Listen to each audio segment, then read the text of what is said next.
What's up, Shred Sexies? Welcome back. Death to the Fingers. Coming off a 40-hour fast here, lads. So I tried to sit down. I tried, being the operating word there, and negative. So I did sort of lay some stuff down, but it needs tweaking. So that lesson comes on Friday because I have to go to the dentist on Thursday. Sue me. It's worse for me, really. So we're going to do this Temple of Tone. We're going to talk about some albums here. And obviously, listen, this goes without saying. There are certain albums like Dark Side of the Moon, Animals, some stuff from the Who's catalog. Whether you like these bands or not is irrelevant. Listening to them and hearing the pristine sort of representation of the instruments, the balance between them, and how the music is presented is essential in sort of orienting yourself to be able to actually produce music of the same order of magnitude, which is going to be essential. If that's what it sounds like in the 70s, and they've improved upon it all the way up until like now, well, then obviously you're going to have to try to compete on a relative level, right? And that's just facts, because that's what people have basically been told is the bare minimum, which is an insanely high bar. And it is what it is. Don't get discouraged. Just keep working on it. But the fact of the matter is that I want to talk about some of the other elements about music that sort of, I believe, are incredibly important in creating some sort of indelible mark on the listener to make them go back years and years and years, and be like, remember that album? And then just start listening to it again. Like I did recently about maybe 10 years ago. I was like, remember that Great White album? The self-titled one? That was awesome. So I tracked it down and I started listening to it. I'm like, this is proto LA Guns. You know what I mean? That's a great album too. Their first one. That's definitely up there with Appetite for Destruction. You know what I mean? Definitely. I think people way underestimate the awesomeness and grittiness of it. It's almost like Poison's first album is a lot better than, their later output. I know people are like, what? Poison? Really? Their first album is actually pretty great. I'm sorry. I know that they look like chicks. Yes. I was like, okay, I can just put the CD case over there and we'll just listen to the music. It was just a thing. Remember, I live in Canada, so we had Platinum Blonde. I can get them out. I really can. And so that really wasn't a shock. Plus the whole Miami Vice thing. So, things were blending. So anyways, I'm listening to this thing here and I'm just like, wow, this is ferocious. You know what I mean? It's just, everything about it is just, it's got that perfect amount of DIY-ness to it, that garagey awesome sauce. Here's the thing, like Rats Out of the Cellar, it feels to me like that one had the rough edges sanded off a little bit too much, So it came out over-polished, overproduced, and it was lacking some punch and high end. But when you listen to the Great White one that came out at roughly the same time, and that's just it. You'd put in one tape and then you'd put in the other tape, and you'd hear the difference almost immediately. That's why Firehouse took off, because the production on that album, which is hilarious, that guy also did Dream Theater's first album, I guess, is what really made the band take off. Like, sure, the music is great and stuff like that, but it was nothing to write home to mom about. It was just right place, right time. And they were just a phenomenal band and worked incredibly hard, man. Those guys were relentless. But, you know what I mean? It was the production on that first album that people are like, damn, you know what I mean? Especially the drums. And that's what got the Dream Theater lads in trouble a bit there. They're like, that's the same drum sound as Firehouse, the same snare sound or something. I was like, oh my God, it is. Because I have the original Dream Theater ones, right? From back in the day before they made the corrections. It's awesome. Maybe they turn them back. I don't know. It's kind of endearing to the album. I get it. Whatever. It's that guy's process, but that's just it. You know what I mean? Like, that's the difference once you hear something with a little bit more high end on it. And this one too, it feels like, there's, they were butting out their cigarettes on the, the 8-track or whatever, and spilling beer on the console and stuff like that. Like, there's this authenticity, I guess you could say, that comes with it that you just don't get on a perfectly polished album. You know what I mean? It doesn't matter even if it comes from like a pop artist or something else, because lots of pop artists like Depeche Mode have released some fairly gritty albums. Ultra comes to mind, I think it's called. It's really good. It's one of their later ones, probably one of the last best ones. It's actually very dark and the music is quite mature. And I'm just like, I didn't think I'd ever be into Depeche Mode, but I have to admit, I find myself drifting to that album at least once or twice a year. It's really good. So, description below. And, yeah, but that's my thing. You know what I mean? Like if you can capture this vibe of the moment, of just alcohol, cigarettes, bar slurs, and rock and roll, you figure it out. But come on, man, like that's got to be on par with Appetite for Destruction in terms of sound quality and stuff, aggression, just. You know what I mean? Like, talk about the ultimate party band right there. Like, boom. Imagine seeing them there in 84 like that. Your head is like blown backwards. And that's just it. That awful production that kind of robbed Out of the Cellar is everywhere. Stay Hungry by Twisted Sister suffers from the same problem, right? It's just terrible. Operation Mindcrime. Another victim.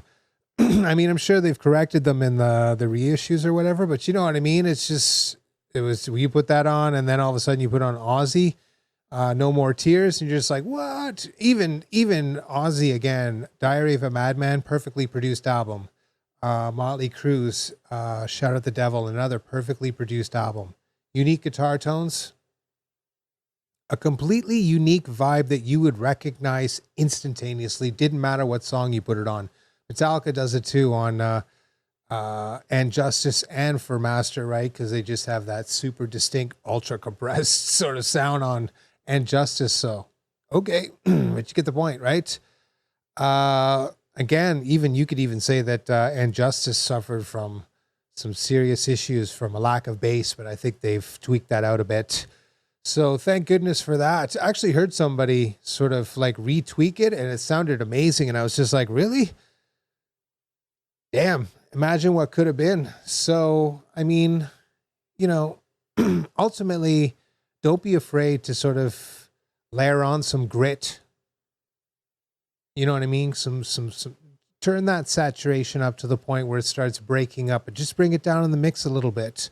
And maybe, use a little tight reverb on it or something like that to spread it out a little bit and blend it in with your vocals as like body, you know what I mean? Rather than it actually being anything that you could perceive, just kind of brings it up and makes it sound fatter and a little more aggressive. And that's the whole idea there. Don't be like chasing the perfect audio sample. Instead, chase the perfect sort of musical and audio representation of your art. That best puts the idea forward. That's what a lot of these albums actually sort of capture. Like they're so unique. They sound great. They're incredibly well produced. The balance of instruments is basically perfect. But on top of that is that they have like an ability to just transcend. It sounded great in 84 and it sounds great in 2025 too. Even comparably to the music that's coming out. You know what I mean? Sure, it sounds a little dated. I'll give you that, but that's kind of the point, isn't it? Like we listen to old music because that's kind of the point, because it's older. So it's not supposed to sound like this big, huge, crushing modern production and stuff. Instead, it creates that kind of atmosphere if you walk over to the amplifier and turn it up with a good set of speakers. And you know what I'm talking about. Remember the old days where you just like, you know what I mean? Or people had a van and they'd turn it up with like, the 5 or 6 speakers and sub. Just, it was awesome. So, you know what I mean? Great album. Great sort of representation of how you should sort of capture guitar tone too. It's natural, but unique, distinct. Very important. Don't use any kind of guitar tones that are overly sort of like generic. This sort of Gothenburg sound, the Entomb sound, the, you know, other sort of metal zone stuff. Just be wary. Work instead at blending instruments together or guitar tones together to accomplish the same goal. And I think you'll find the results are much better. Right, so that's a big one. Next on the list here is the King Diamond, the Puppet Master. Now, listen, this one here, it's interesting because if you listen to it on headphones, you'll notice that the rhythm guitars and the King's voice are way more prevalent in the mix than the drums and the bass. But this is the same situation. You turn it up, because I used to listen to this in the car all the time. It's just crushing. It's awesome. Okay, so the bass and the drums has more space to breathe, but when you're mixing, a lot of times you're doing it on headphones because you can actually dial in some of these frequencies a lot better, a lot easier, right? So it makes sense, but when you do that, sometimes you lose perspective with respect to volume, like how forward it is, and this is a prime example. Sometimes in your mix, you have to push the guitars and the drums, or the guitars and the vocals, if you will. And I like to do the guitars, the bass, and the vocals a little bit, just ever so slightly, a little more juice there because they're so prevalent in the mix. And what sounds loud in the headphones is not necessarily true. So another one is do most of your mix on headphones if that's your thing, but then at the very end, have a decent set of speakers, at least some 6s, where you can do some references, and then you should be mastering essentially on your speakers, and that will make your mixes sound quite nice. So it's a good sort of flow there. But yeah, this is a really, really great, tasty album. It's essentially the last really great King Diamond album, in my opinion. Like, he's had some other good ones for sure, but this one is definitely the last sort of the story, the music, all the songs put together. It's just, it covers the whole range. It's what you expect from the early days, but it's new and fresh. And the addition of his old lady, what is it, Livia or something like that? Or at least was, I don't know. Peace be with you, King. It's just awesome, right? It's an absolute classic, and I love the production on this. It's modern without, you know, taking it into what I call, you know, the extreme modern, which is what we have now, which is like this ultra processed sound, which sounds cool at the beginning, especially when they do the kick, that really crazy sub drop, and the guitars and bass that they do this, and it's got that huge sort of like concussive effect. It's really neat, but honestly, that's been done a few times, right? So now it's starting to become cliched a little bit, right? And that's my thing. When Demolisher did it, you're just like, damn, that's just them dropping it because every fader is peaking. You know what I mean? And this is more sort of like engineered, which I get. Don't get me wrong. It's actually probably really hard to do to get it right. But once the cat's out of the bag and it's used a few times, you know what I mean? It starts to become cliche-ish. That's what I mean when they were doing it back then by just being like, turn it up. Okay. And go listen to it, Demolisher. Holy smokes. Those guys are just absolutely punishing. It's just awesome. It is just awesome. I think I'm not going to say what I think it is. I thought it was Slam, but I don't know. I'm not going to make that claim because I don't really follow the labels. I'm just like, that's a good band. I don't care what the moniker is, but for sure, this one is absolutely killer. And again, a great example of basically seeing all of the blending of elements and the music basically enhancing the atmosphere of the actual music. Right? It's modern, but it also has that sort of off-kilter carnival feel, you know what I mean? Like the music, the production, the imagery and stuff, the blending of the narration and stuff like that, the story, everything. It all lends towards creating this overall image. They work together, every one of those elements, not at the end. You're like, oh, I'll just record it. Try to have in your mind some sort of thing. And then, of course, if you do, you can be like, these are reference albums. I could do it like Great White because I want it to sound like 84. I can do it like King Diamond. I can do it like Dark Side of the Moon. I can do it like this band over here that insert whatever you want. As long as it's at a high enough quality. Obviously, a lot of the stuff from the 70s and even getting into the 80s. The 80s starts getting weird because it became commercialized, so they just didn't care about the quality. It wasn't about audio engineers anymore. It was about pumping out product, right? So that's why some of the recordings are just abysmal. The studios were going broke, and of course the people in there doing the recordings were probably blitzed. So whatever it is, we got the music. That's good enough. Last on the list here is Enslaved, Below the Lights. This is another one you got to go turn up. Another one that basically creates an atmosphere. There's nothing random here. If you're a band and this is album 5 or 6, whatever it is, you're a seasoned sort of studio pro, because these guys did it in the old ways. They went to a studio. It was expensive. There were budgets. You had to get stuff done. You had to have material written. You had to go in there, be prepared. Now, listen, there are tons of millions of examples where they go in there and they just dick around and the album's $2 million or whatever it is. You know, they have to tour for 7 years to basically pay it off. Who knows?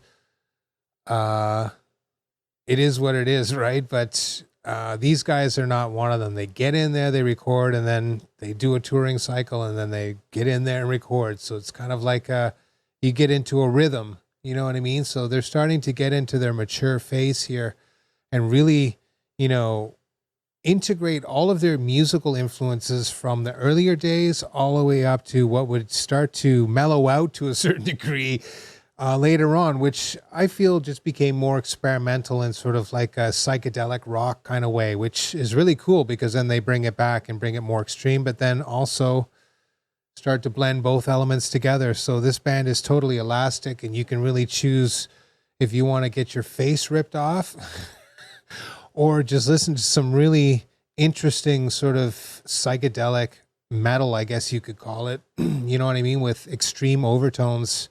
That's just incredibly musically provocative. This is one of those bands that makes you think. They're the Pink Floyd of the black metal world. You know what I mean? They just see further than others. And then they just reach out there and they take a little bit of it and they just sprinkle it on. And basically the first 10 albums are just God tier, you know what I mean? And really, you could make an argument for every one of their albums is absolutely stellar, although I feel like there's a couple that are starting to cover some territory. But the boys are getting into a pattern and they're just, you know, we're getting old. Shut up. I get it.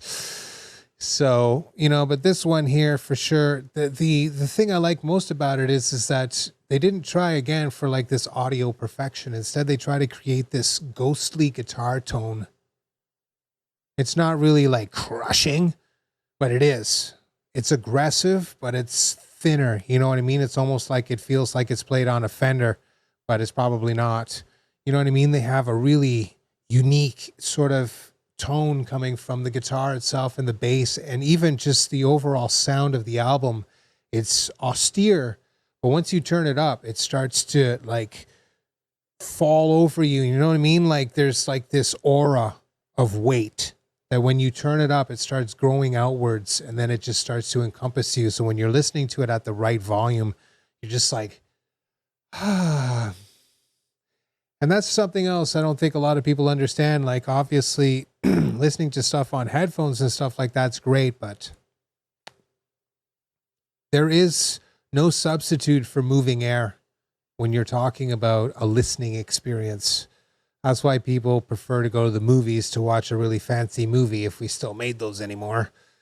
But having said that's why they spend millions and millions of dollars to outfit these places to be both visually and sonically impressive, right? And that's the whole point, is that's really integral to your interpretation of something. So having a musical identity, even as far as the sound is, and then being able to sort of mold that taste, if you will, to each album to you know, essentially further support it, to present it in the best light. But having that in mind first, be like, there's this one particular album over here. I really like that. I want to do more of that. Well, there it is. You can start to essentially now utilize yourself in a way to take advantage of that, right? Because you're aware of it. It's not, I guess I should record some music. You're like, stay listening to that album and there's this interesting groove going on there. And then all of a sudden you sit down to do a recording and the first thing you do is you sort of flip through all the amp models or whatever you're doing, which is why I like a modeler. And you're like, yeah, that's kind of close to the sound I heard. And then you start messing with it. You're like, I'm going to add this and this, and here's my cabinet set up. Oh, I'm going to do this, and I'm going to add this extra effects channel down here. You know what I mean? And then once you sort of do that, then all of a sudden music takes on a whole new meaning, because you can spend a month just working on guitar stuff for one song, but using a whole bunch of carefully crafted tones to really best emulate your artistic vision. And you don't have to worry about touring around or anything else like that. It's a labor of love that you can just immerse yourself into, like a drawing or a painting or something. You're painting with sounds. And so you start to come up with the common themes like drums and bass and stuff like that. But the guitars themselves, the keyboards, the different types of voicings and whatnot, sounds and landscapes you can create with those sounds with reverb and delay and whatnot, that becomes the central focus. And then you're looking for pure inspiration to just create something new. That's the future of music. If you're not doing that or not preparing for that future, you'll probably get wiped out. And honestly, from the way things are going, it looks like things are going to take a nosedive anyways. So don't put your eggs in one basket. But if you were to prepare for stuff and you're like, this is important to me, or even have the tools to be able to do it after the fact, then this is definitely going to resonate with you. Start taking advantage of all of the various tools mentally you have, like building up a library of albums that sound good to you, and then start to analyze those albums in a way of differentiating the volume of instruments and their spacing in the mix and all of that stuff and how they're represented. Do the bass and the drums work well together? Or is it basically all four instruments are individual, or are these three working together and then this one is kind of like more pushed forward like in a pop song? See what I mean? Once you start to organize your thoughts that way, well, then when it comes to mixing music and stuff like that, it just makes a lot more sense. And when you're listening to music and stuff like that and you're doing your recording, you're like, well, there's clearly something wrong here. My recording doesn't sound anything like the Great White recording, which is a pretty stripped down recording. There's not a whole lot of studio magic going on there. That's just a kick-ass performance. Done. One of the most tightest bands you've ever seen just walked in off the street after a tour, said, roll tape, boys, and just laid down the beating. That's why. You know what I mean? That's why it sounds great. It's that immediate energy right there, just like 1, 2, 3, 4, and go. Just play the song, and then they came in with the vocalist, and he did the vocal takes. Usually that's how it works. So, yeah, good times. So there it is. That's the video. The Temple of Tone, Vol.1. Essentially, what I'm saying is it's more than just the guitar tone. It's more than just the guitar solos or song structures and stuff like that. There's nuances to presenting your art. It's like looking at a Picasso and then looking at a Michelangelo. They're totally different, but both equally impressive in their own way. Or you could say Monet and Da Vinci, whatever. You know what I'm saying? That's my point, is a lot of it's in the eye and the beholder, but also at the same time, you should be trying to create something that's going to survive the test of time where people are like, yeah, like the Mona Lisa. You know what I'm saying? Right. Video done. I'm out. See you in the next one.